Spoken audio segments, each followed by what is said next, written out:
Bonjour à tous, ravi de vous retrouver pour ce nouveau 840. Il sera consacré à un tour d'horizon de l'actualité URSSAF. Nous allons faire un focus sur deux thématiques. Tout d'abord, les mesures exceptionnelles de soutien à l'économie et les points de vigilance du contrôle URSSAF. Tout d'abord, au niveau des mesures exceptionnelles de soutien à l'économie, dès le mois de mars, des mesures ont été prises, notamment le report de charges sociales. Puis, afin d'accompagner les entreprises qui souffraient des difficultés économiques et financières liées au premier confinement, il a été mis en place, par la loi de finances rectificative du 30 juillet 2020, des mesures d'exonération et d'aide au paiement des cotisations sociales.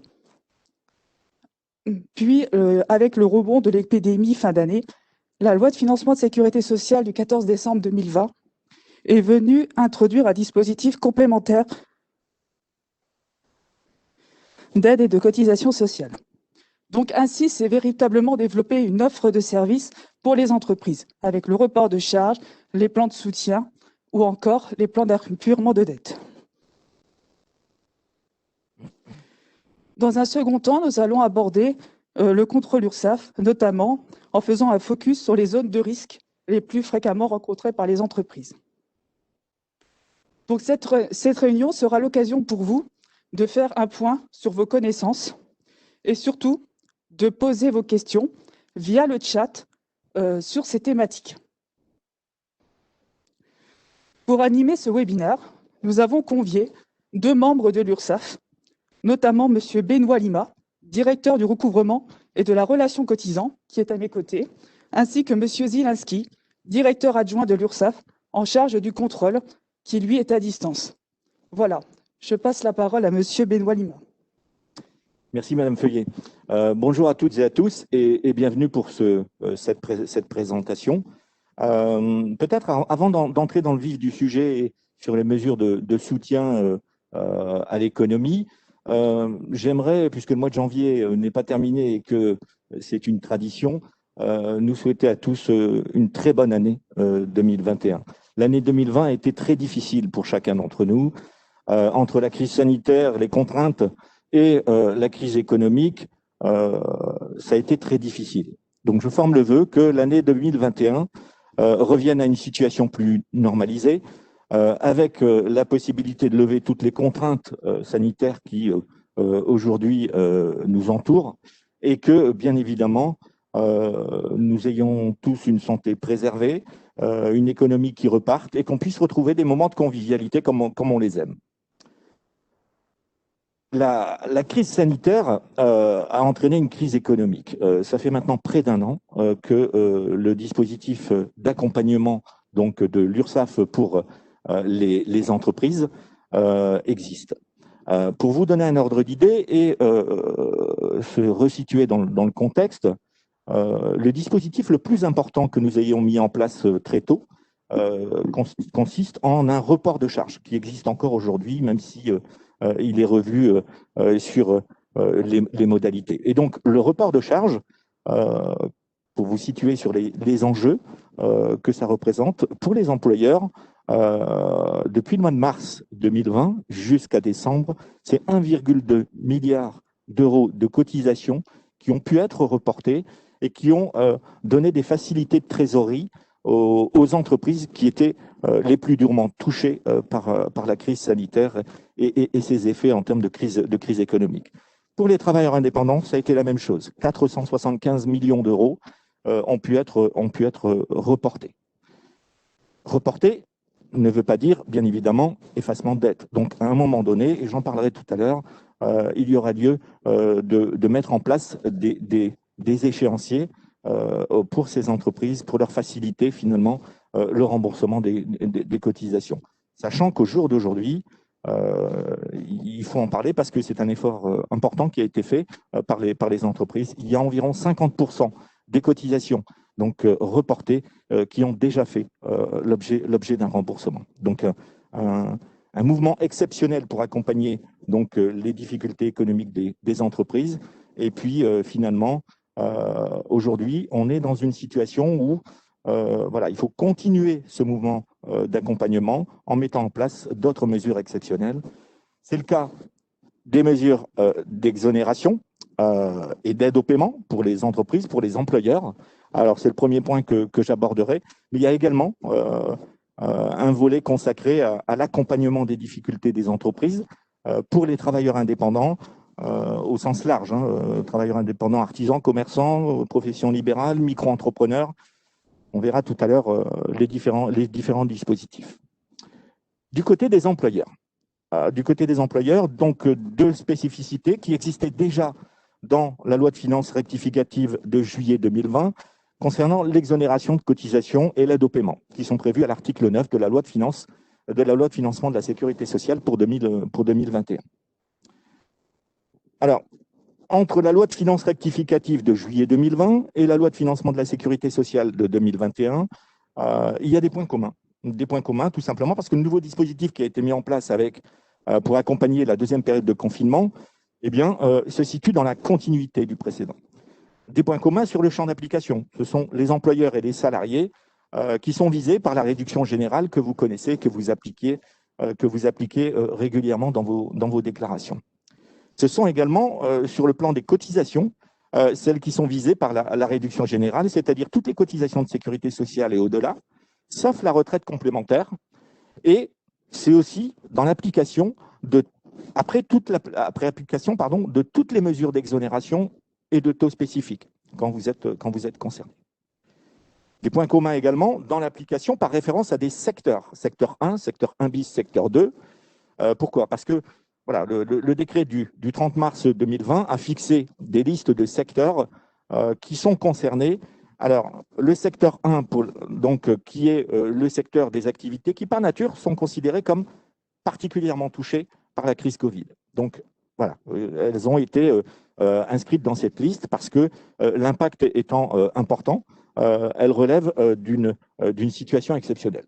Secteur 1 bis, alors, dans le secteur 1, on a les activités de tourisme, hôtellerie, restauration, sport, culture, transport aérien et événementiel.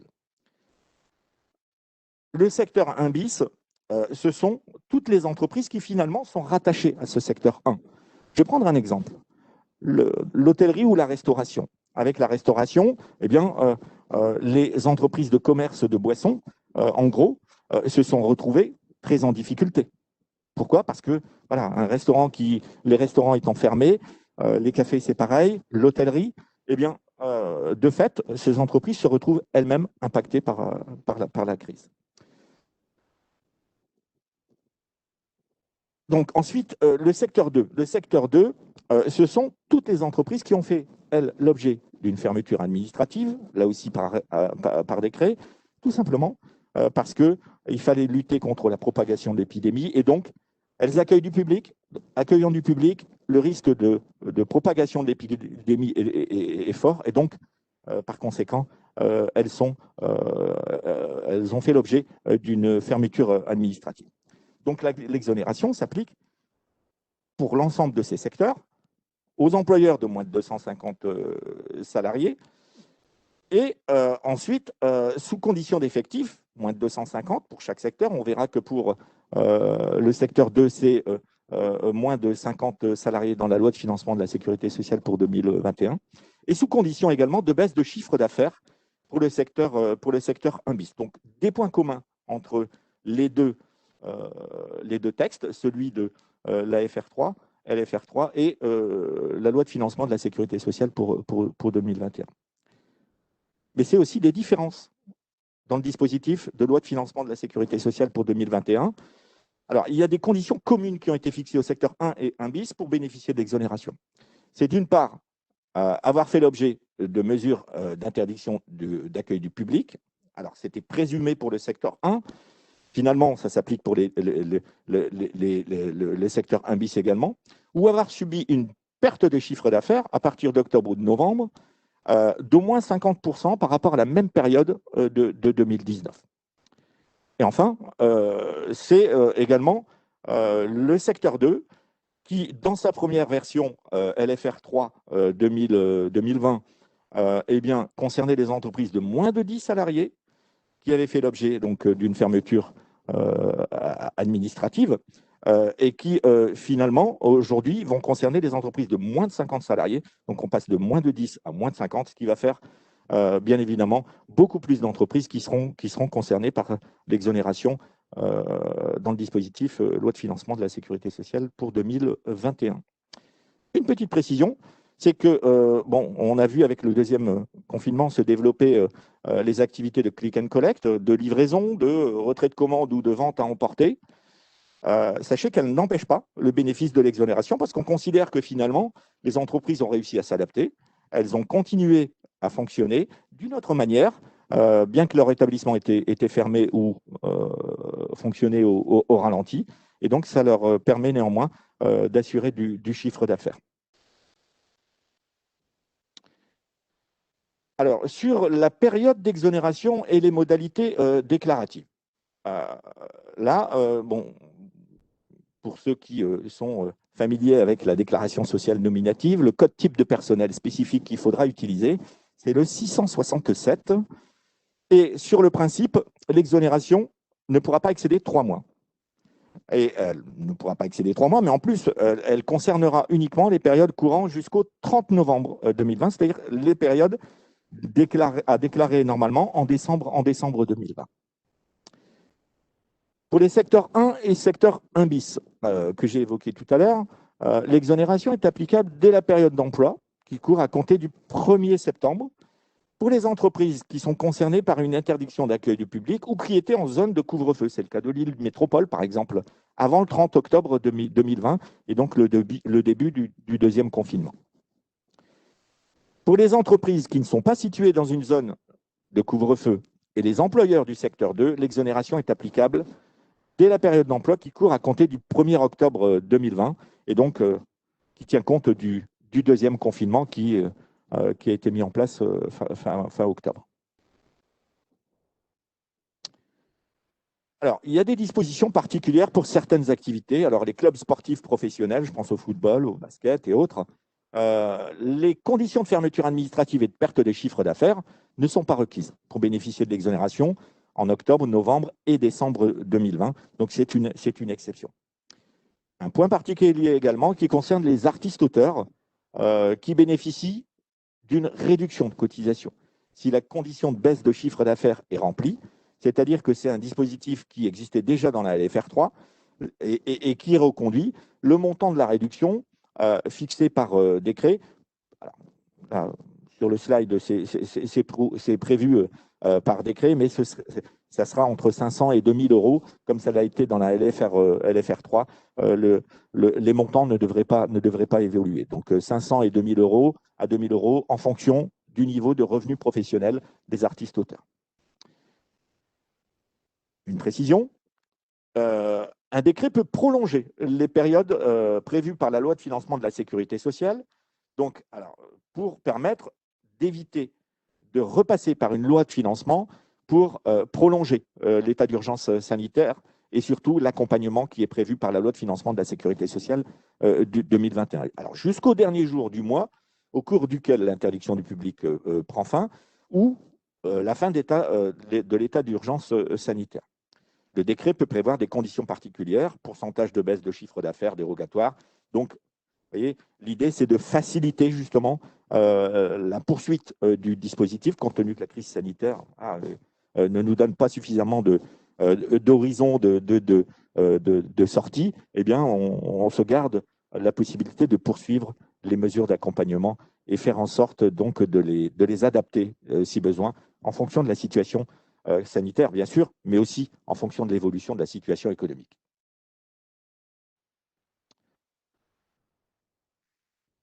Alors, ça, c'était pour l'exonération de cotisation, donc qui portait sur toutes les cotisations patronales, comme je l'ai expliqué, à l'exception de la retraite complémentaire. En complément, il y a une aide au paiement, en complément de l'exonération de cotisation. Toutes les entreprises qui bénéficient de l'exonération ont droit à une aide au paiement. Alors, l'aide au paiement, c'est quoi? Ça va leur permettre donc de payer les cotisations qui seront dues, in fine, après application donc, de toutes les mesures d'exonération.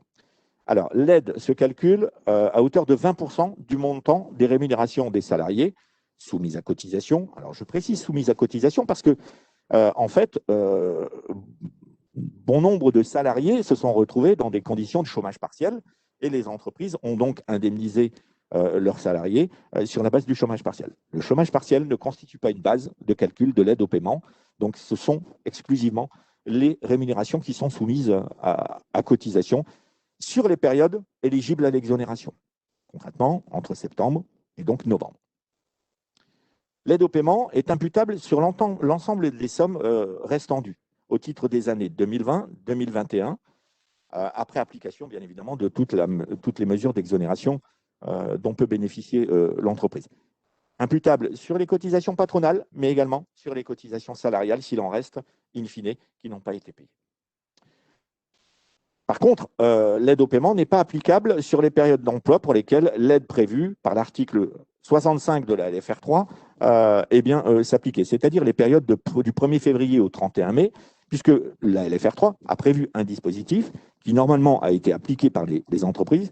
Donc, s'il reste un reliquat de cotisation, il ne pourra pas être couvert par une aide au paiement sur des périodes suivantes, donc entre septembre et novembre, bien que le dispositif s'impute sur les cotisations de 2020 et de 2021. Donc, il faudra faire attention à ce point important. Enfin, l'aide au paiement peut être annulée en cas de constat d'infraction de travail dissimulé sur la période concernée. Donc là aussi, un point important. Mais c'est le même principe qui s'applique pour toutes les mesures d'exonération ou de réduction de cotisation. Il y a annulation.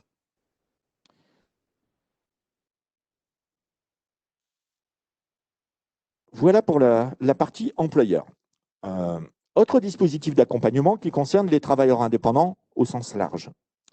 Donc, c'est de la réduction de cotisation qui s'applique pour les travailleurs indépendants. Alors, plusieurs catégories de travailleurs indépendants.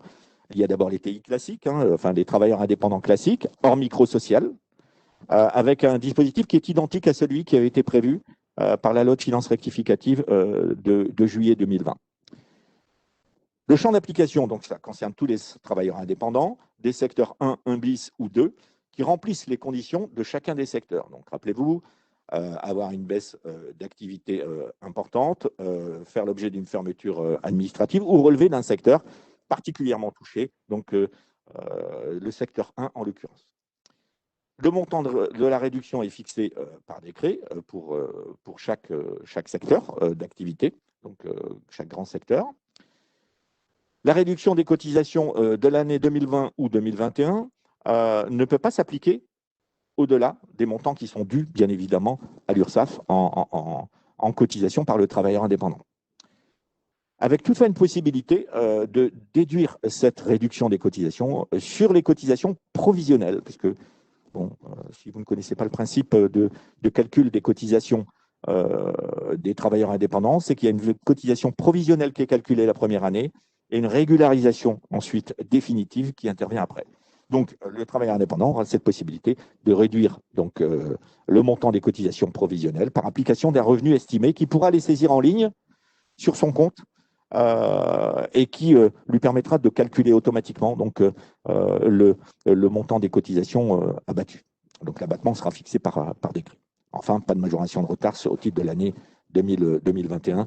Là, c'est le principe général qui vaut pour toutes les mesures d'accompagnement, pour les reports, les échéanciers pour les entreprises de moins de 250. Donc, voilà, il n'y aura pas de majoration de retard appliquée, bien évidemment.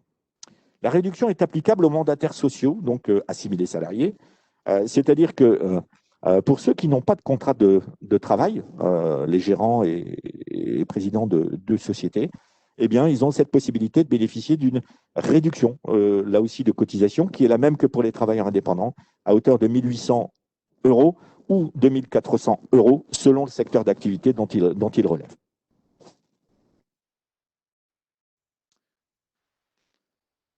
Autre dispositif d'accompagnement donc pour les auto-entrepreneurs, les micro-entrepreneurs qui relèvent des secteurs 1, 1 bis ou 2 et qui remplissent là aussi toutes les conditions. Alors, c'est un fil rouge, remplir les conditions relatives à chaque secteur d'activité sur la nature de l'activité, la fermeture administrative ou la baisse de chiffre d'affaires.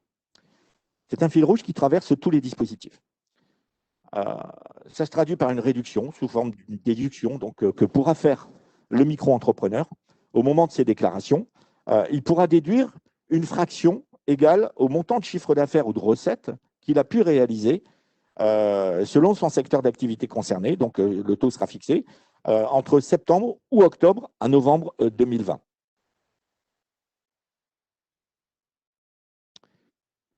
Quelques dispositions particulières qu'il est important de rappeler, qui sont communes aux employeurs et aux travailleurs indépendants et autour des exonérations et des réductions de cotisations. Alors, sur la prolongation du dispositif, je n'y reviens pas, j'en ai parlé tout à l'heure, donc c'est la possibilité de prolonger le dispositif sans avoir à passer par une loi de financement ou une loi de finances rectificative. Au titre de l'exclusion du dispositif, là, les cotisants condamnés pour infraction de travail dissimulé au cours des 5 années précédentes ne peuvent absolument pas bénéficier. Tout à l'heure, c'était avoir eu une infraction au titre du travail illégal au cours de la période concernée par l'exonération. Là, c'est sur les 5 ans qui précèdent. Sur la reconduction et l'adaptation du dispositif de plan d'appurement.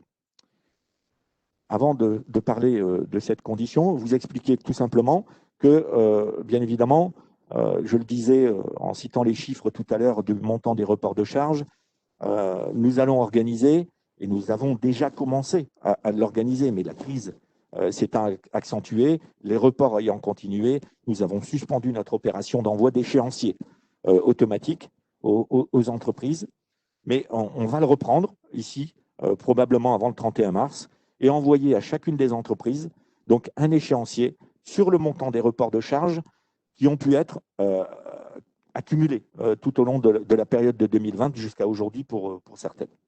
Donc, un échéancier qui tiendra compte à la fois du niveau de la dette de l'entreprise et de sa capacité à négocier. Et si l'échéancier proposé sur une durée qui sera commune à l'ensemble des entreprises qui auront, si je puis dire, le même profil, eh bien, ne convient pas, l'employeur aura la possibilité d'aller sur son compte en ligne et de renégocier automatiquement donc, ce délai. Nous fait part donc, de sa volonté d'avoir un délai plus long pour payer ses dettes et bien évidemment, derrière, nous accéderons dans la limite de 24 mois à sa demande de renégociation de l'échéancier. Dans des situations exceptionnelles, on peut même aller jusqu'à 36 mois. Donc, alors, la reconduction et l'adaptation du dispositif, donc ça, c'est valable jusqu'au 31 mars, mais si la crise continue, bien évidemment, il va falloir qu'on adapte aussi, qu'on s'adapte à la situation. Donc, elle pourra concerner des dettes de cotisation ou de contribution constatées jusqu'au 31 décembre 2020. Mais vous voyez bien que janvier, déjà, et février, puisqu'on l'a eu officiellement hier, eh bien, les possibilités de report pour les situations les plus difficiles, les secteurs les plus touchés, eh bien, se poursuivent. Donc, on va intégrer toutes ces dettes dans un plan d'appurement qui sera unique. Et les propositions donc, de plan d'appurement pourront, alors jusqu'à 3 mois après ces dates, donc le 30 mars 2021 pour les employeurs et le 31 décembre 2021 pour les travailleurs indépendants, parce que le mode de calcul des cotisations est différent côté travailleurs indépendants, eh bien, on pourra reporter jusqu'à ces dates les envois d'échéanciers.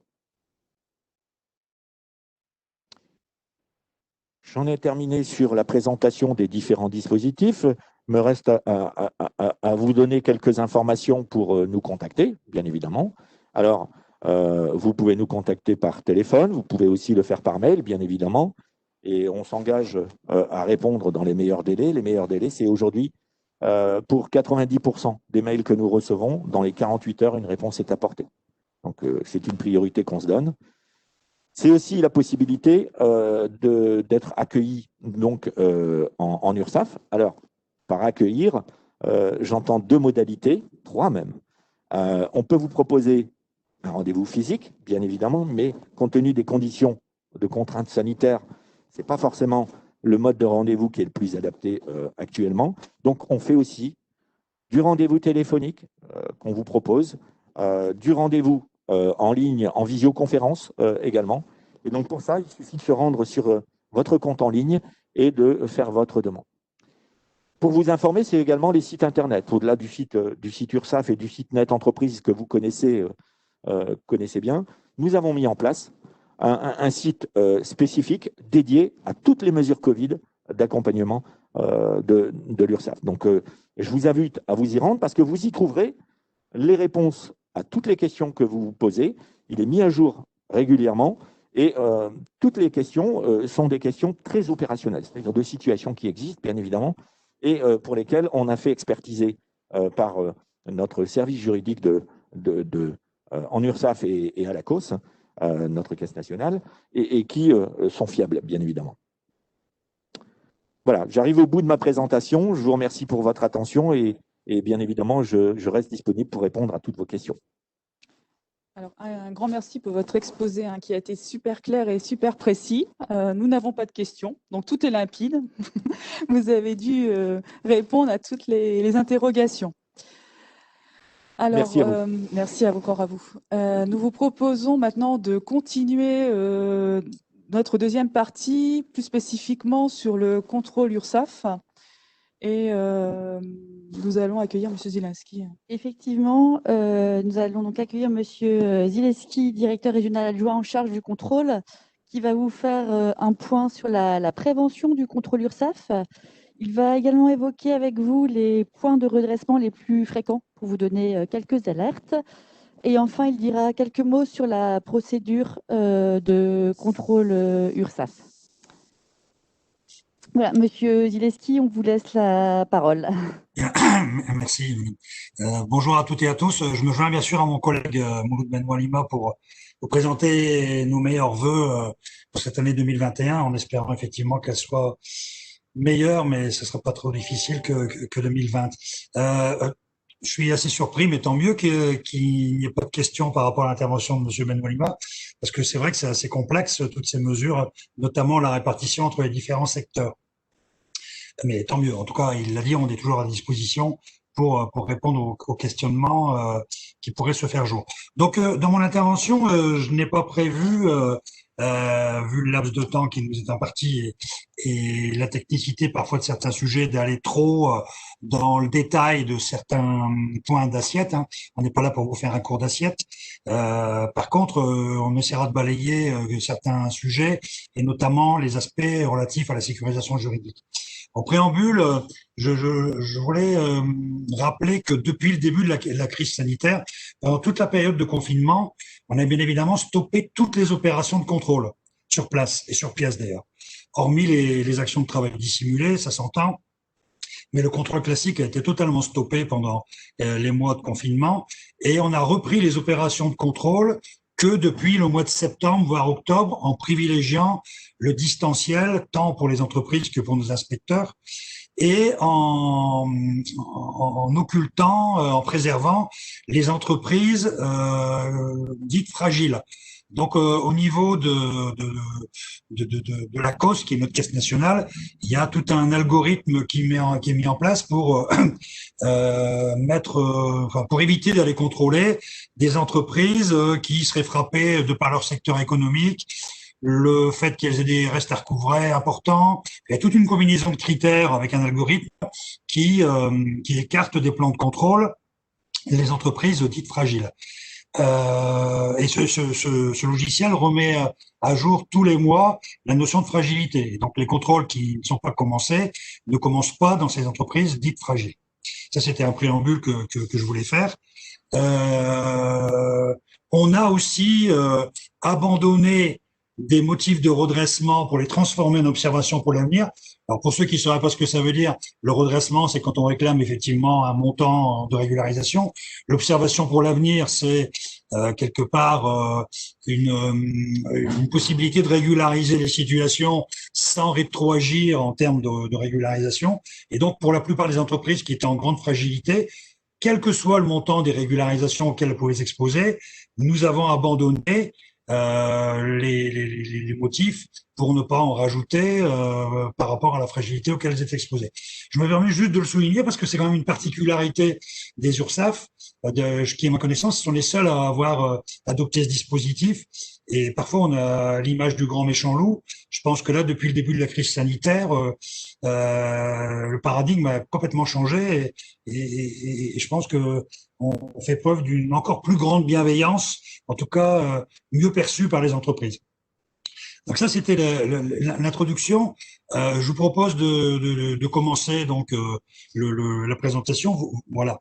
Donc je vais surtout axer mon intervention sur la prévention du risque de redressement, puisque nous, notre credo, c'est pas de faire du redressement, hein, contrairement à ce qu'on peut penser. Les inspecteurs sont pas intéressés au montant des redressements faits en entreprise. Notre intérêt, c'est que les charges sociales soient payées à bonne date et que on ne diffère pas leur recouvrement lors des redressements. Donc, je vais vous parler, vous pouvez présenter le slide suivant, l'offre de sécurisation, puisque elle semble encore grandement méconnue. J'avais fait un atelier il y a quelque temps avec des partenaires que sont notamment les experts comptables, et je leur disais, mais c'est bizarre, pour sécuriser vos pratiques, vous nous écrivez peu au nom de vos clients. Ils me disent, Monsieur Zelewski, nos clients veulent surtout pas qu'on vous écrive parce qu'ils pensent que si on vous écrit, vous allez venir nous contrôler.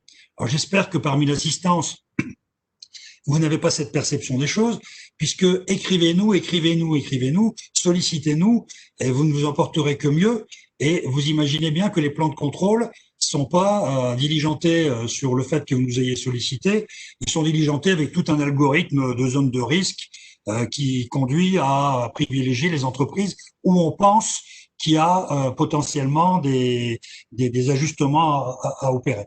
Donc surtout, je le dirais peut-être à nouveau dans le cours de mon entretien, n'hésitez pas à nous solliciter et vous verrez dans la suite, là, on peut avancer un tout petit peu, que nous avons toute une palette à vous proposer pour sécuriser vos pratiques. Donc, d'une part, quelque chose qui est assez nouveau, hein, qui est très peu connu, c'est le contrôle à la demande. Alors, le contrôle à la demande, ça consiste, tout ça sort un peu de la loi ESSOC, hein, la loi pour un État au service d'une société de confiance.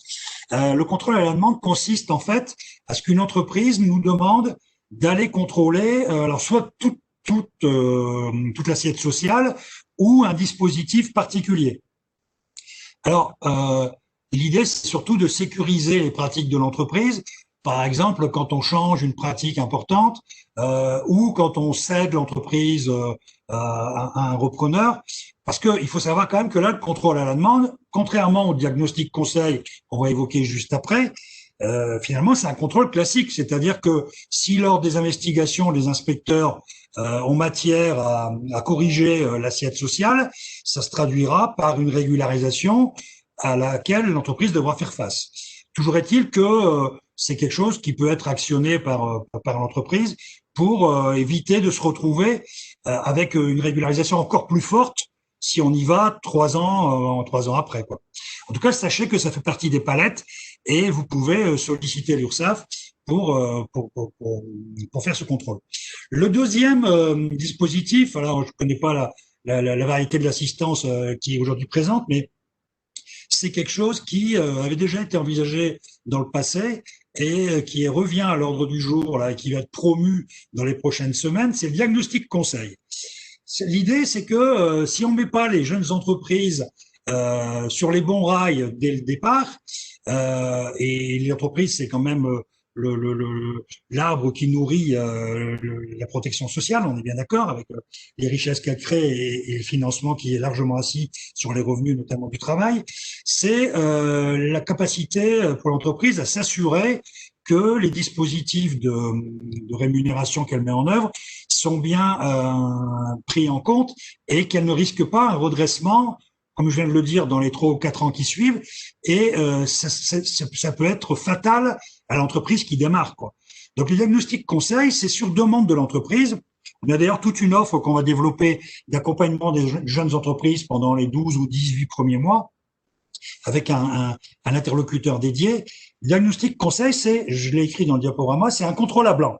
C'est-à-dire que l'inspecteur viendra sur place, il vérifie l'assiette sociale comme s'il faisait un contrôle classique à laquelle vous êtes régulièrement habitué, je suppose. Par contre, si l'entreprise a commis des erreurs en sa défaveur, on lui créditera le montant des cotisations versées à tort. A contrario, si elle s'est fourvoyée, sauf en cas de fraude manifeste, bien évidemment, mais si elle s'est fourvoyée dans le calcul, eh bien, on lui expliquera dans la lettre d'observation les règles à appliquer et aucun redressement ne sera opéré. Ça veut donc dire qu'elle sera vraiment sécurisée dans ses pratiques. C'est quelque chose sur lequel on reviendra de manière soutenue en termes de promotion, et notamment nos partenaires, la Cité des Échanges, pourront aussi être des relais intéressants en la matière, puisque toute entreprise, même avec une surface importante demain ou aujourd'hui, elle commence bien souvent par moins de 11 salariés, quoi. Et donc, l'idée, c'est vraiment, je le répète, de bien les mettre sur les rails. Donc là, on est vraiment sur une approche tout à fait préventive, et le fait d'être un contrôle à blanc devrait inciter, à mes yeux, les entreprises à ne pas se priver de ce levier de sécurisation. Parce qu'on a toujours peur, même aujourd'hui, me semble-t-il, de faire venir l'URSSAF dans l'entreprise à tort. J'espère que je prêche des convaincus ou que vous serez convaincus à la fin de l'intervention. On peut un tout petit peu avancer parce qu'il y a encore d'autres perspectives qui peuvent s'offrir. Donc, je disais, n'hésitez pas à nous écrire pour avoir de la sécurité juridique. Vous avez un questionnement sur une pratique dans l'entreprise existante ou à venir, écrivez-nous. Donc, si vous nous écrivez à contact@ursaf.fr, c'est votre compte en ligne, comme l'a dit Monsieur Benoît Lima, vous aurez une réponse. Alors, vous aurez une réponse. Là, j'ai mis question juridique complexe ou rescrit parce que le rescrit, c'est une disposition qui existe et qui est louable, mais qui est assez lourde en termes de formalisme. Par contre, si vous nous sollicitez sur un problème précis, clairement exposé dans les faits, on vous répondra. Et j'ai pour coutume de dire que ce soit un CDD qu'on a embauché il y a 2 jours ou le directeur de l'URSSAF qui vous répond par écrit ou par mail, l'opposabilité de la réponse est exactement la même. Ça veut dire quoi? Ça veut dire que si vous êtes muni de cette réponse, si tant est bien évidemment que vous ayez exposé votre situation de manière sincère et qu'elle soit suffisamment claire, c'est opposable à l'URSSAF en cas de contrôle. Ça veut dire que si l'inspecteur, lorsqu'il vient vous voir, estime que la réponse était erronée ou que la situation a changé, j'entends par là les textes peuvent évoluer, il ne pourra pas vous faire de régularisation rétroactive. Il pourra juste vous dire, écoutez, à compter de ma visite, la pratique, il faut la changer parce que la réponse qui vous a été faite, certes, elle vous disait de pratiquer d'une certaine manière, mais c'est pas la bonne, enfin, ou ce n'est plus la bonne. Donc aujourd'hui, vous la changez, mais pour l'avenir. Donc n'hésitez pas, saisissez-nous et vous serez sécurisés. Et pourquoi j'insiste sur l'écrit, c'est que on répond également au téléphone. Nos inspecteurs animent des webinaires, on va y venir encore tout à l'heure. C'est bien, c'est informatif, mais rien ne vaut la mise à disposition d'un écrit qui vous permet d'afficher la clarté et l'opposabilité de la réponse que vous avez eue. Au téléphone, selon que la question est clairement comprise ou exposée et que le répondant chez nous la comprend bien ou mal, ben vous n'êtes pas sécurisé plus que ça pour l'avenir, quoi. On peut avancer si vous le voulez bien.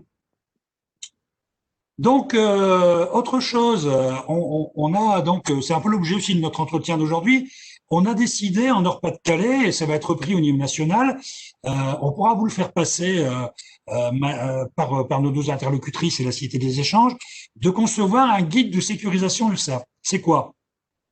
C'est que nos inspecteurs et la commission de recours amiable ont mis en évidence les principaux motifs de régularisation et de contestation des années N-1 et N-2 présentées par les entreprises. Et donc, on a fait un petit guide en recensant ces sujets. D'ailleurs, on va en parler un petit peu dans mon exposé. Et on met en évidence quelques conseils pour éviter les régularisations. Quand je dis quelques conseils, c'est à dessein. Il est bien évident que c'est pas l'alpha et l'oméga de j'ai ce guide-là, je suis garanti contre toute erreur d'interprétation. Mais en tout cas, ça vous donne quand même quelques pistes sur les zones où il faut faire preuve de vigilance et peut-être justement questionner l'URSSAF, comme on vient de l'envisager ensemble. Donc ça, on est en train de le peaufiner. Là, il y a eu quelques remarques de forme. Je vais l'envoyer à la Cité des Échanges. Et je suppose que vous avez les adresses mail des participants d'aujourd'hui. On pourra les utiliser d'ailleurs comme premier lectorat pour nous faire un retour sur l'intérêt et la compréhension du document. Le BOSS, alors le BOSS, c'est pas moi, je vous rassure, c'est le bulletin officiel de la sécurité sociale. C'est quelque part le pendant de ce qui existe au plan fiscal et c'est quelque chose qui sort de notre convention d'objectifs et de gestion avec l'État. Ça va être mis en ligne dans les prochaines semaines avec de la communication qui ira avec. Et donc là, c'est un peu l'échelon national de notre guide sécurisation URSSAF, c'est l'interprétation des textes faits par la branche recouvrement, qui donc vous donne la visibilité sur la manière dont on interprète les circulaires et les textes, et ça vous donne une garantie d'une harmonisation au plan national de la perception des textes par les différentes URSSAF présentes sur le territoire. Et je rappelle qu'elles sont 22 aujourd'hui, hein, puisque on s'est pas aligné sur la loi NOTRe, on reste sur 22 URSSAF. Donc on fera aussi de la com sur ce sujet-là. L'idée, c'est bien sûr de vous expliquer tout ce qui peut vous permettre de sécuriser vos pratiques au quotidien. Dernier point, me semble-t-il, du sujet, et non des moindres, ce sont les webinaires. Donc les webinaires, ça donne une image moderne, souple de ce qu'on peut faire. Je vous enverrai lundi via nos deux relais qui ont fait que la gentillesse de nous inviter aujourd'hui, des liens vers notre chaîne YouTube. Et on a fait notamment des webinaires sur les prestations du comité d'entreprise, aujourd'hui CSE, parce qu'on le verra un peu plus loin dans le diaporama, mais on a régulièrement des redressements importants sur les prestations des comités d'entreprise. Mais on va y venir après. Donc, on a fait un webinaire explicatif à destination des entreprises et de leurs secrétaires CE. Donc ça, c'est en ligne. Et l'intérêt du webinaire, je l'ai dit tout à l'heure, c'est que le replay permet, quand la mesure est un peu pérenne, de s'y reporter régulièrement avant de questionner l'URSSAF. On en a un également sur le déroulement d'un contrôle. J'ai vu que l'un de vous avait posé une question, on y viendra tout à l'heure, mais assez brièvement, sur les différentes étapes d'un contrôle. Donc, pour démystifier un peu le contrôle, parce que les entreprises, quand elles sont confrontées à leur premier contrôle, en général, c'est pas toujours la panique à bord, mais c'est toujours un moment d'appréhension sur comment ça va se passer, à quelle sauce je vais être mangé. Finalement, dans les faits, ça se passe de manière tout à fait normale et les inspecteurs sont aussi là pour accompagner les entreprises. Donc, on a fait un webinaire pour expliquer le déroulement. Et bien sûr, on fait des webinaires. Il y en a un prochain le 29 janvier qui est prévu par la branche recouvrement sur les lois de financement. Donc là, ça sera la loi de financement 2021. Webinaire, on pourra d'ailleurs, en fonction des thématiques qui pourraient présenter un intérêt à vos yeux via la Cité des Échanges, faire intervenir, parce que je l'ai dit en introduction, moi je suis directeur adjoint, je ne suis pas omniscient, et donc une séance sur l'assiette des cotisations, je serais très vite pris en défaut.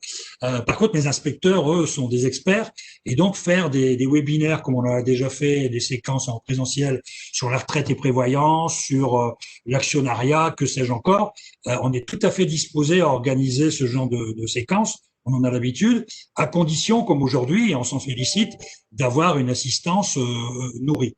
Mais en général, l'intérêt des thématiques est aussi une garantie d'avoir une assistance nourrie et intéressée. Donc, on peut avancer un tout petit peu. On change également notre image avec des tolérances de plus en plus affichées. C'est-à-dire que entre le texte pur et dur, rigide, et l'application qu'on en fait en région ou au plan national, on commence, et on a déjà pas mal avancé sur le sujet, à faire preuve d'une doctrine d'interprétation, merci, d'une doctrine d'interprétation permettant d'afficher une certaine souplesse par rapport à l'interprétation de la norme. Donc, on peut avancer pour avoir juste quelques exemples. Hein. Donc, notamment sur le formalisme, on essaye, je vous le dis parce que c'est intéressant aussi dans le contrôle, c'est que dans le formalisme, on essaye de faire en sorte que si le fond de la mesure est correctement appliqué, on n'aille pas redresser une entreprise juste, comme c'était parfois le cas auparavant, hein, parce que le formalisme n'est pas respecté. J'ai pris un exemple là, mais on peut en avoir d'autres. Si la première fois, le dépôt d'accord d'épargne salariale a connu un léger retard dans la date de dépôt à la directe, les consignes aujourd'hui sont on fait une observation pour l'avenir, on ne remet pas en cause l'exonération. J'ai noté en absence de récidive, bien évidemment, si on le fait une fois, c'est pas pour que l'entreprise prenne l'habitude de toujours le déposer en retard. C'est pareil pour la protection complémentaire avec le fait de remettre un document individuel à chacun des salariés. Ce qui est essentiel, c'est que la mesure soit appliquée correctement dans les faits, quoi. On a été aussi amené à faire ce genre de choses avant la modulation des régularisations en cas de protection prévoyance complémentaire. Vous savez, pour exonérer, pour ne pas affilier certains salariés, il fallait systématiquement avoir la preuve qu'ils étaient couverts par le conjoint de manière obligatoire. Si vous avez beaucoup de salariés, beaucoup de turnover, vous n'étiez pas à l'abri qu'il vous en manque toujours un ou deux. Et à l'époque, ça a entraîné la remise en cause de toute l'exonération, avec des conséquences parfois dramatiques, quoi. Donc aujourd'hui, on est en modulation, mais au-delà de la modulation, on est capable d'entendre que le fond est respecté, et la forme, il y a à dire, mais il y a à dire pour la prochaine fois. Sur le fond, justement, deux exemples, mais il y en a plein d'autres. Hein. Sur le télétravail, on a été les premiers, c'était relayé au niveau national, à arrêter les tracasseries en termes de justificatifs pour la prime, c'est pas une prime, pour l'indemnité liée au télétravail, quoi.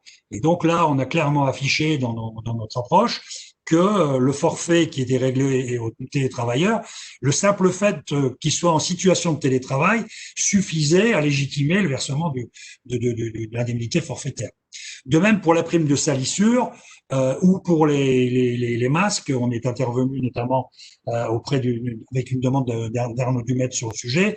On est aussi capable d'afficher des positions claires permettant à l'entreprise d'être sécurisée sur ces pratiques et ne pas aller réclamer des justificatifs qui coûtent plus cher à tenir que le versement de la prime, quoi. Moi, j'ai connu des situations où on réclamait des justificatifs pour une prime de 8 € par salarié et par mois pour du nettoyage de t-shirts, quoi.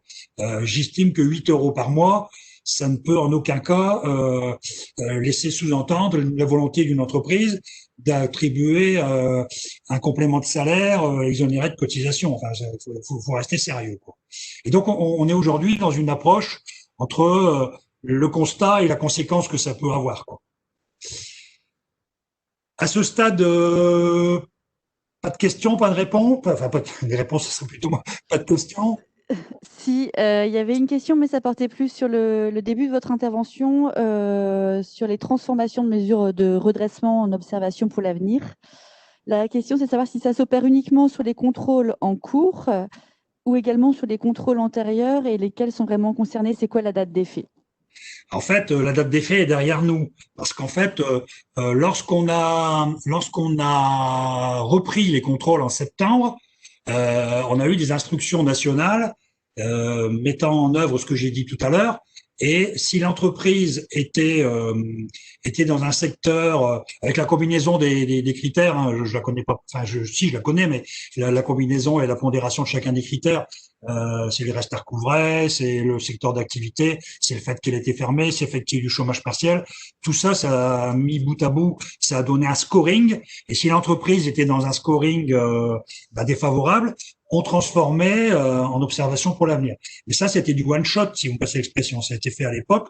Aujourd'hui, on est capable d'entendre, pas une transformation en observation pour l'avenir, mais on est capable d'entendre que si l'entreprise a des difficultés pour faire face à la régularisation, on peut lui accorder des délais longs, compatibles avec ses possibilités de faire face à la régularisation.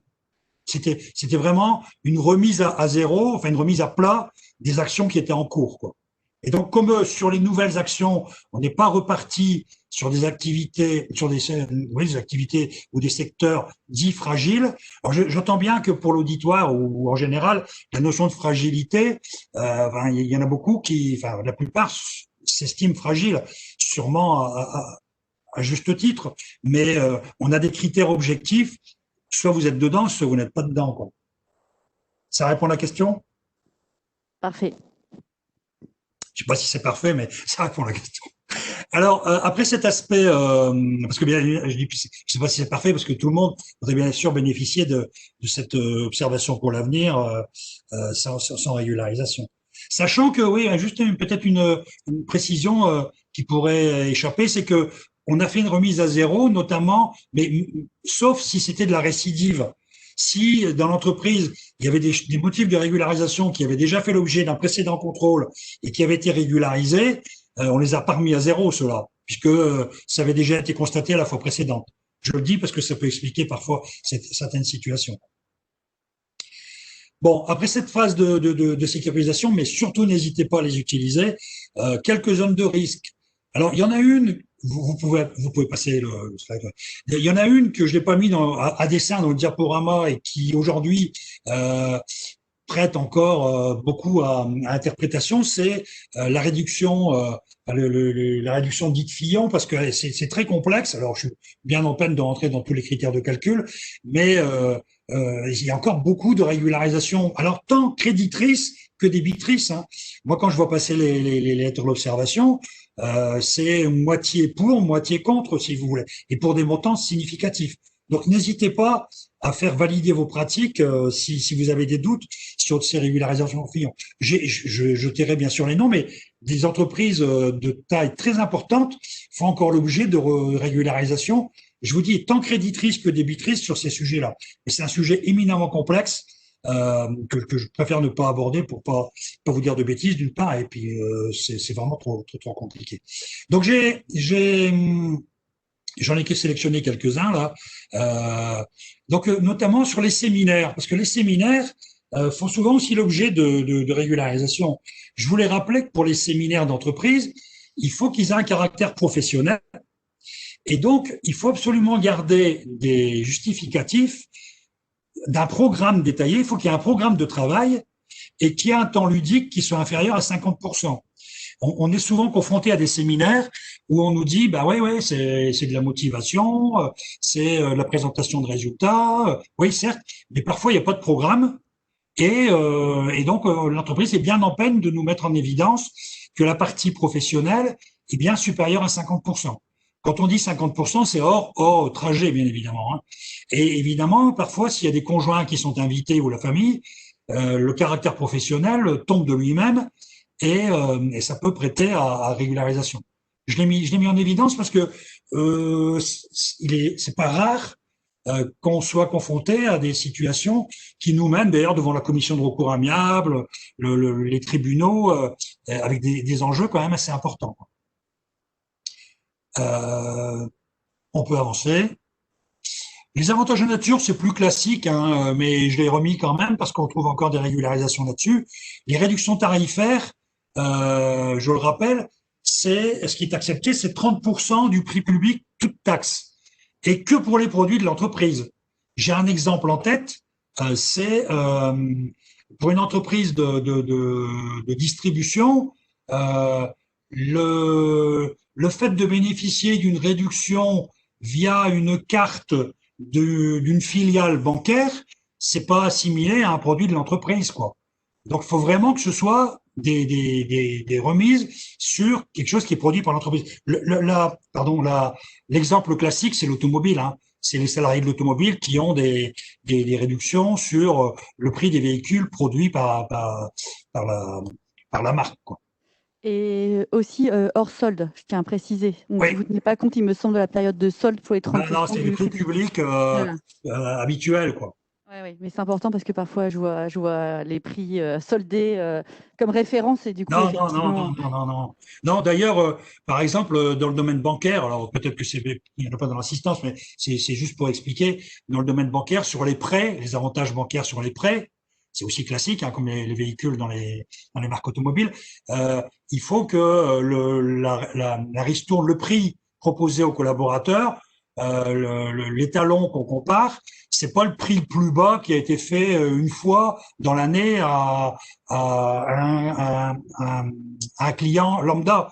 Il faut que ce prix-là, il ait été affiché pendant au moins un mois à l'ensemble de la clientèle, quoi. C'est important d'avoir des références. Toujours pareil, vous pouvez vous faire sécuriser, hein, posez la question, vous aurez la réponse. Hein. Oui, et je suis très contente que vous l'ayez dit parce que j'ai le même retour que les cabinets d'expertise comptable, à savoir que effectivement les entreprises ont toujours un petit peu peur de vous interroger en Ouais, mais ça, pensant que ça va générer un contrôle derrière. Donc à chaque fois, moi, je les rassure. Donc c'est bien que ce soit vous aussi qui le disiez, comme ça, je pense que ça a été entendu. enfin, je devrais peut-être pas le dire, mais on est entre nous là, on est entre nous tous là, il n'y a aucune corrélation entre les courriers reçus et la réponse qu'on fait et le secteur contrôle. Le secteur contrôle, hormis la lutte contre le travail illégal, qui est à part, on est d'accord, on appuie sur un bouton et il sort la liste des entreprises à contrôler. Alors c'est pas, on a une partie de contrôle aléatoire. Alors pourquoi on a une partie de contrôle aléatoire? C'est parce que les pouvoirs publics nous avaient dit, dans vos résultats contrôle qui sont bons, finalement, vous contrôlez, je vais dire une bêtise, un 10% de votre fichier. Si on fait une règle de 3, si vous contrôliez tout votre fichier, ça ferait autant. Non, c'est pas aussi simple que ça. Quand on fait des contrôles, il y a des critères de risque qu'on prend en compte. Qu'à cela ne tienne, on va faire une partie de contrôle aléatoire. Et le contrôle aléatoire, lui, il est censé être le reflet de ce qu'on trouverait si on contrôlait toutes les entreprises sans faire de critères de sélection. Donc il y a de l'aléatoire. Et pour le reste, je vous dis, les grosses structures, s'il y en a autour de la table aujourd'hui, vous savez qu'on y va tous les 3-4 ans. Forcément, les enjeux sont tellement importants qu'on peut pas se permettre de ne pas y aller régulièrement. Après, les structures moyennes et petites, il y a d'abord du contrôle sur pièce, qu'on fait que sur un an, dans les toutes petites entreprises. Puis il y a du contrôle qu'on fait de manière plus espacée dans les structures moyennes. Et là, le critère de risque, il entre vraiment en ligne de compte, quoi. Secteur d'activité, on va aller plus souvent dans les hôtels, cafés, pas aujourd'hui, hein, mais dans les hôtels, cafés, restaurants, le BTP, le gardiennage, c'est sûr qu'on y va régulièrement. Enfin, il y a des critères comme cela, et c'est pas, enfin, on regarde pas les courriers, quoi. Au contraire, enfin, le courrier, enfin, je veux pas marteler mon discours à X fois, c'est rassurant pour vous, quoi. Ok, on continue. Alors les véhicules, alors ça c'est aussi un peu la tarte à la crème, quoi. C'est qu'on est très régulièrement confronté à des régularisations sur les véhicules donnés aux collaborateurs. Alors le plus simple, c'est pas forcément la politique de l'entreprise, mais le plus simple, c'est l'usage privé. C'est l'usage privé, c'est 12% d'avantages en nature sur la fiche de paye et vous êtes tranquille en cas de contrôle. Mais bien, c'est un coût pour l'entreprise, on est d'accord. Par contre, Voilà. l'usage professionnel. Je précise juste 12%, c'est quand vous prenez en charge effectivement le carburant à titre privé. Ouais, quand on dit usage privé, ça veut dire que le salarié, il l'a pendant les vacances, vous payez le carburant, il a rien à payer, sauf les 12% que vous mettez sur sa fiche de paye, sur lequel il paye des charges salariales, d'accord. Mais là, les 12%, et ensuite, quand le véhicule a plus de 5 ans, ça baisse également.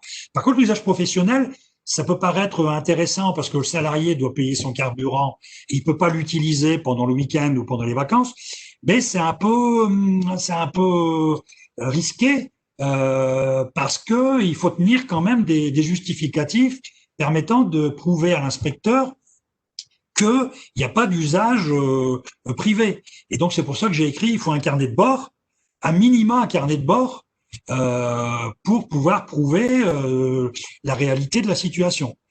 Alors, c'est pas à vous, par contre, de prouver au-delà du carnet de bord qu'il ne l'utilise qu'à titre professionnel. J'entends par là, vous n'allez pas devoir mettre en évidence aux inspecteurs qu'il n'a jamais pris de carburant le vendredi soir, que c'est à l'inspecteur d'aller démontrer le contraire. Et on leur dit pas s'acharner sur ce genre de choses. J'ai un exemple. Si l'inspecteur trouve une fois, deux fois qu'il a pris du carburant le vendredi, c'est pas pour autant qu'il roule tout le week-end pour lui avec la voiture, hein, s'il y a un carnet de bord. Par contre, s'il trouve des tickets de péage pris en charge par l'entreprise tous les week-ends, pendant les vacances, il va vous dire bah, c'est bien gentil votre carnet de bord, mais moi je peux vous démontrer qu'il s'en sert à titre privé.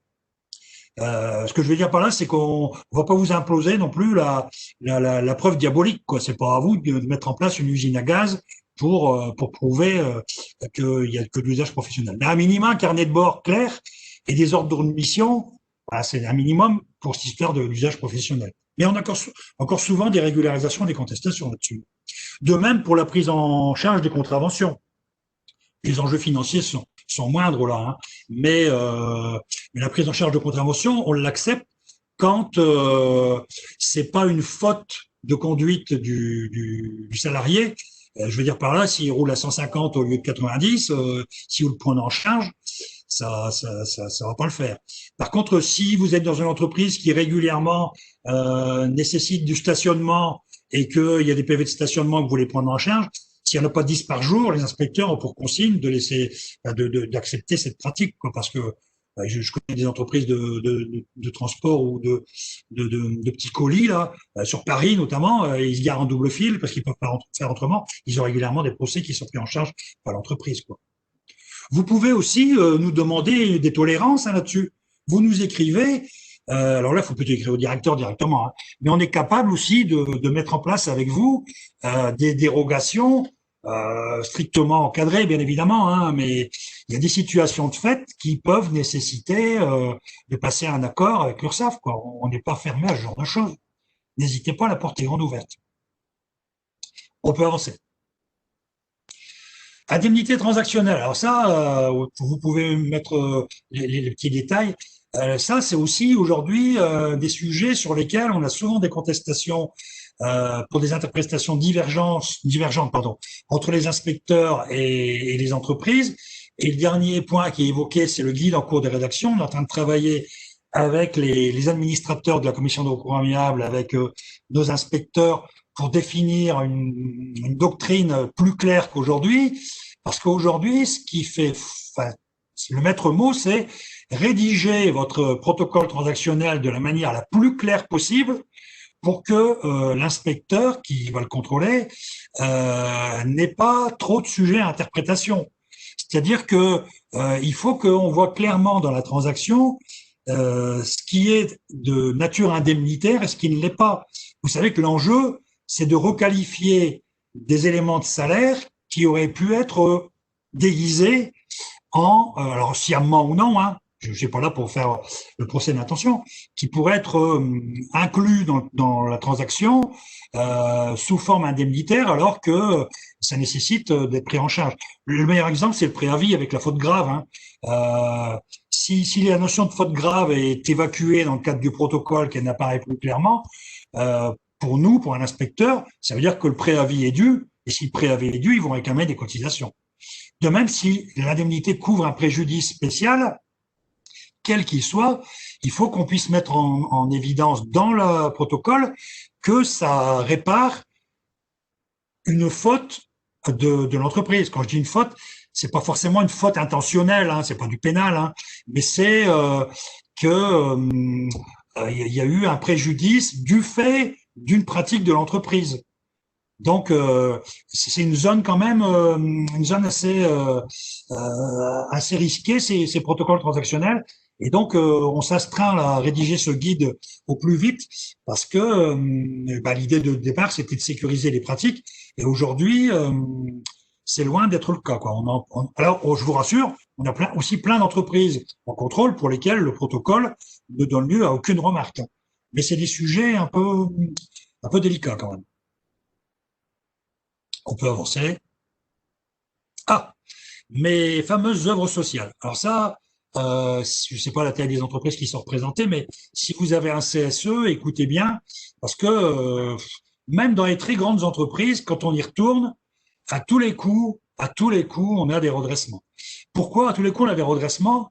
Enfin, moi, l'interprétation que j'en fais, c'est que les élus du comité d'entreprise changent régulièrement et on assiste parfois à une interprétation par les élus du du CSE, d'avoir une manne constituée par le budget des œuvres sociales qui permet de faire la redistribution en termes de salaire. Ben, ça sert pas à ça, hein, les œuvres sociales. Ça sert à accompagner les vacances, ça sert à accompagner les événements. C'est pas pour faire de la redistribution qui est plutôt l'apanage de la politique fiscale. Donc, retenez bien ce que je vais vous dire, si c'est pas déjà évident pour vous. Je vous rappelle qu'il y a un webinaire. Le principe de base, c'est la non-discrimination. Alors, discrimination, c'est un terme un peu péjoratif, et c'est le traitement inégalitaire, dirons-nous. Il faut le chapeau, c'est il ne faut surtout pas avoir un traitement inégalitaire dans les règlements des œuvres sociales, des CSE. Et je vous invite, si vous avez des doutes, à nous faire envoyer par vos secrétaires de CSE, en général c'est vous les présidents, le règlement pour qu'on le valide, quoi. Parce que si on se trouve dans des situations où il y a une différence entre les CDI, CDD, les temps pleins, temps partiel, exclusion de par l'ancienneté. Alors, j'ai mis possible moins de 6 mois, oui. On peut accepter que les salariés, il y a un délai de carence quelque part, les salariés qui ont moins de 6 mois d'ancienneté puissent être exclus du bénéfice des œuvres sociales. Ça, c'est accepté. Mais c'est la seule possibilité. Oui, et pas de modulation selon l'ancienneté, c'est juste condition d'accès. Tu rentres dans le dispositif ou tu rentres pas. On est bien d'accord, vous avez raison de le préciser. Vous y avez droit ou vous n'y avez pas droit. Mais une fois que vous y avez droit, c'est tout le monde pareil, quoi. C'est tout le monde pareil, avec un petit bémol, enfin une ouverture, dirons-nous, qui est assez récente d'ailleurs. Mais le quotient familial, ça a toujours été accepté. C'est que, notamment pour les chèques vacances, l'ANCV nous disait, l'ANCV c'est ceux qui distribuent les chèques vacances, ben ouais, mais quand on demande le quotient familial, ça suppose de demander la déclaration de revenus et les salariés veulent pas. Du coup, on fait en fonction des salaires. Les salaires, c'est pas quelque chose d'audible, puisque les chèques vacances, c'est pour permettre aux familles de bénéficier de vacances. Vous pouvez très bien avoir quelqu'un qui gagne le SMIC dans l'entreprise A et son conjoint qui gagne 10 000 euros dans l'entreprise B. Du coup, si vous vous basez que sur son salaire, c'est pas vraiment le but affiché. L'effet pervers, peut-être que je veux bien admettre, mais c'est le texte, je l'applique, c'est la notion de temps partiel. C'est que finalement, le fait de ne pas pouvoir moduler avec du temps partiel, vous pouvez avoir, notamment dans le nettoyage, c'était des exemples qui m'étaient donnés, des salariés qui ont 5-6 entreprises en temps partiel et qui sont éligibles, du coup, aux œuvres sociales dans chacune des entreprises. Ben oui, mais il faut faire avec, quoi. Par contre, ce qui est accepté, et je reviens peut-être un peu sur mon histoire de salaire, mais c'est un peu moins précis que ça, c'est qu'aujourd'hui, la notion de grille indiciaire est acceptée dans la modulation des chèques vacances. C'est que si vous avez, par exemple, une grille, les étames, les cadres, les ouvriers, ou des grilles en niveau, je pense chez nous, par exemple, vous avez niveau 3, niveau 4, niveau 5, niveau 6, mais le niveau n'est pas forcément représentatif du salaire, vous en conviendrez avec moi. Vous pouvez avoir un cadre nouvellement embauché chez nous qui est niveau 9, qui gagne moins parce qu'il n'a pas d'ancienneté qu'un niveau 6. En tout cas, cette grille indiciaire, elle peut être utilisée à une condition, d'une part que ce soit clairement affiché dans le règlement du CSE et que la modulation soit inversement proportionnelle. L'idée, c'est qu'on donne moins au niveau les plus élevés, j'ai pas dit de salaire, hein, au niveau de grille les plus élevés qu'aux moins élevés. Donc ça, c'est... Oui, allez-y. Et oui, une question, est-ce que ça concerne uniquement les chèques vacances, les critères que vous venez de citer, ou ça peut concerner également les bons d'achat? Non, mais c'est pour ça que je l'ai mis en chapeau, parce que parfois on nous disait, on va y venir, vous pouvez afficher le suivant, parfois on nous disait, ben on est à 5% du plafond, c'est bon. Ouais, mais le critère, c'est quand même, notamment si on évoque le fait d'y avoir droit ou de pas y avoir droit, c'est pour toutes les prestations. Si vous pouvez pas dire, je donne des bons d'achat qu'à ceux qui ont plus d'1 an d'ancienneté, d'accord? même si c'est que 5% du plafond, on va vous le remettre en cause. Ça répond à votre question? Oui, oui, merci. Donc les bons d'achat, nonobstant ce que j'ai dit, enfin sous réserve de ce que j'ai dit, si c'est 5% du plafond par an, il n'y a pas de souci. S'il y a plusieurs bons par an, il faut qu'ils soient en rapport, c'est bon, toujours moins de 5%, moins de 5% par bon cette fois-ci. Mais il faut qu'ils soient en rapport avec l'événement. Donc il y a une liste, hein, vous pouvez la trouver sur Internet ou dans notre webinaire. C'est en cas de mariage, naissance, Faites des pères, faites des mères, faites des pères. Je ne vais pas parler de Saint-Nicolas, Sainte-Catherine, parce que c'est souvent sujet à interprétation divergente, mais il y a toute une liste qu'on peut utiliser, quoi. Et donc, ça veut dire qu'on peut avoir X fois 5% du plafond. Noël, j'oubliais Noël. L'idée, si l'entreprise, si elle veut couvrir tout le monde, parce que quand on tombe dans fête des mères, fête des pères, Saint-Nicolas, Sainte-Catherine, c'est déjà enfin, partiel quoi, comme approche. Si vous donnez 5%, si votre CE donne 5% pour Noël, bah Noël, c'est pour tout le monde, quoi. Donc ça n'est pas de problème. Les chèques vacances, il n'y a aucune limite. C'est-à-dire que, sous réserve de ce qu'on a vu précédemment, le CSE qui veut pas s'embêter avec de la gestion d'œuvres sociales un peu plus intelligente, s'il distribue tout son budget en chèque vacances, de manière égalitaire ou avec les critères qu'on évoquait, il est tranquille. Hein. Il est tranquille. Je veux dire, vis-à-vis de l'organe de l'URSSAF, en tout cas, de l'assiette sociale. Mais enfin, on ne rencontre pas. En général, c'est plutôt modulé avec les bons d'achat, les voyages, ces choses-là. Il y a un point que j'ai pas noté, mais qui est intéressant, c'est aussi l'accompagnement à l'aide à domicile, les fameux 1830 euros là, c'est que l'entreprise ou le comité d'entreprise peuvent proposer aux salariés, dans la limite de 1830 euros par an, des chèques CESU ou chèques entreprise pour de l'aide à domicile.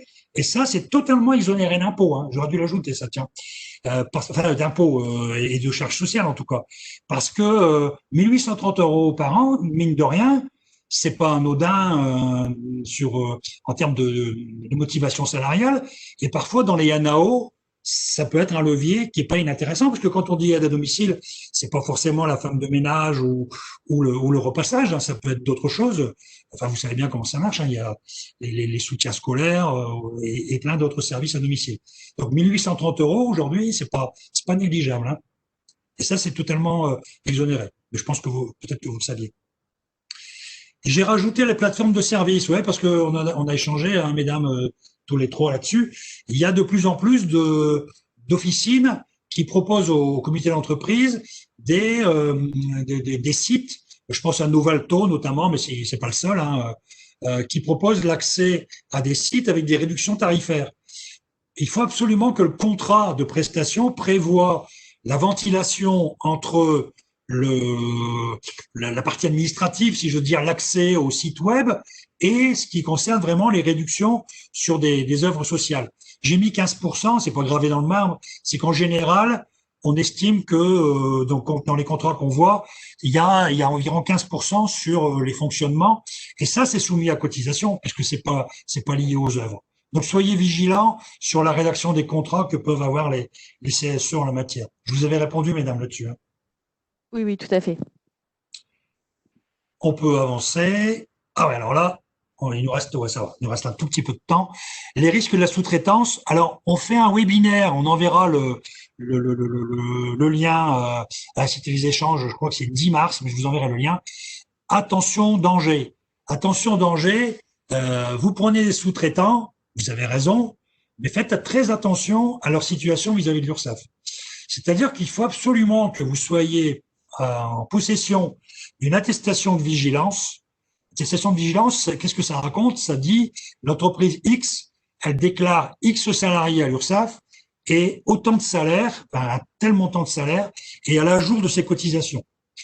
Donc ça vous donne de l'assurance avec un cabis en plus qu'il faut renouveler tous les 6 mois, en tout cas l'attestation de vigilance, parce que vous êtes couvert pour 6 mois. Et ça vous donne la certitude que l'entreprise existe, qu'elle est connue à l'URSSAF. Ça vous donne aussi la certitude que il y a une adéquation entre les moyens dont elle dispose et les prestations que vous lui confiez. Je prends toujours un exemple caricatural. Si vous avez une attestation de vigilance pour un sous-traitant qui déclare 3 salariés pour 10 000 euros à l'URSSAF et que vous lui confiez la construction de 50 maisons, en cas de contrôle, s'il y a du travail dissimulé, on va vous dire, cher ami, certes, vous avez une attestation de vigilance, mais ne me dites pas que vous ne pouviez pas être conscient que cette entreprise allait faire du travail dissimulé. Comment voulez-vous faire 50 maisons avec 3 salariés en 3 mois, dans mon exemple? Donc, soyez... Ah, mon niveau de batterie est faible. Oula. Donc, on va se dépêcher. Juste un instant. Bougez pas.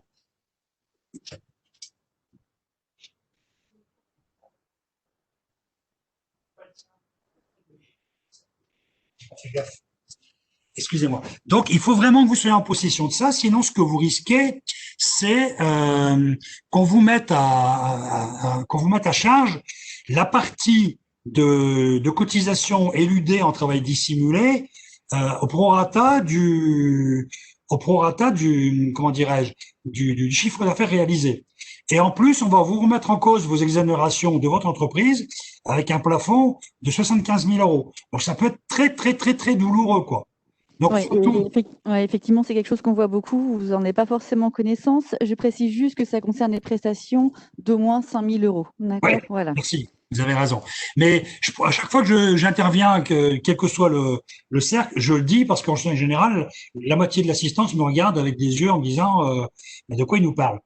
Donc, on va faire un webinaire pédagogique là-dessus, mais surtout, faites attention, quoi. Je vous citerai, mais on n'a plus trop de temps, des entreprises qui ont pignon sur rue, des administrations avec une assise importante, pour lesquelles on fait des mises en cause parce que ils ne sont pas dans les clous, quoi, parce qu'ils savaient pas, ou qu'ils n'ont pas fait attention, ou ils pensent qu'avec une seule attestation, on est garanti pour un contrat de 10 ans, quoi. Bon, on peut. Il y a des questions là-dessus parce que c'est important, hein. Non, pas de questions sur ce point-là. Bon, si, tant mieux. Donc, juste en quelques mots, on est parti me chercher un câble, mais le déroulement du contrôle, vous avez aussi un webinaire. Et en fait, il y a plusieurs étapes, hein. Je parle pas du travail dissimulé. Là, on est vraiment sur du contrôle classique. Vous recevez systématiquement un avis de contrôle qui vous dit il faut minimum 30 jours. On vous dit dans 30 jours, on va venir vous faire un contrôle et il faudra préparer tel et tel document. Donc l'inspecteur vient, il fait ses investigations. Selon la taille de l'entreprise, ça peut prendre plus ou moins de temps.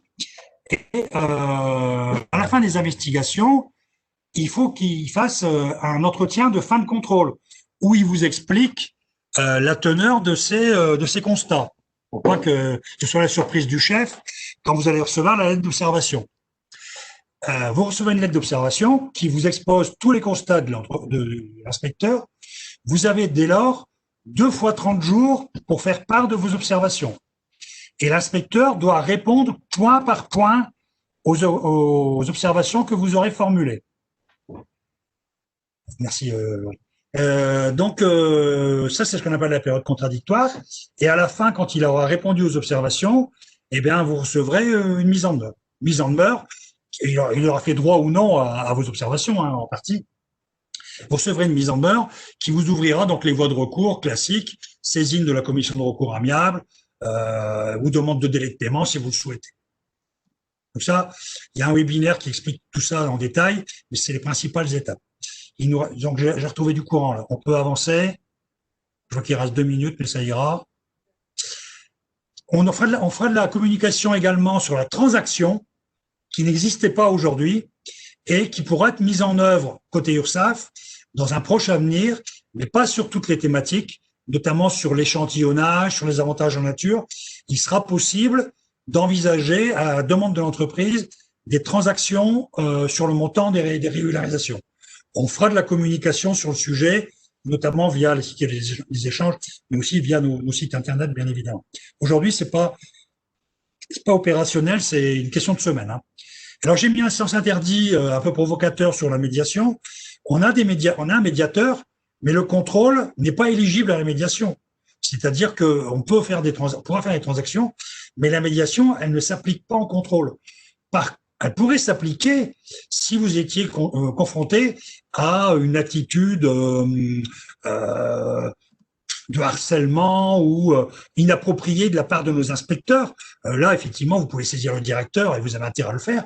Mais le terme de médiation pour essayer de trouver un terrain d'entente sur un montant de redressement n'a pas d'écho dans le domaine du contrôle. Je pense que c'est tout ce que j'avais prévu de vous dire ce matin. J'espère ne pas avoir apporté, enfin, j'étais là pour apporter forcément des réponses à vos questions pointues, mais vous avez donné toutes les ficelles, tous les leviers pour vous sécuriser dans les pratiques de votre entreprise. Et enfin, j'espère que ce but-là, au moins, a pu être atteint. Merci à tous et à toutes. Merci à vous, Monsieur Zelinski. Je me permettrai juste, il y a juste 2-3 questions qui sont restées en suspens, mais je vous les enverrai après par la suite et on fera le retour aux personnes concernées du coup. Je vous enverrai lundi pour l'assistance le lien vers notre chaîne YouTube où il y a les fameux webinaires. Là. Parfait. OK ? Ça marche. Merci beaucoup à vous. Votre disposition. Bonne journée à tous. Bonne journée à tous. Merci de nous avoir suivis. Merci beaucoup.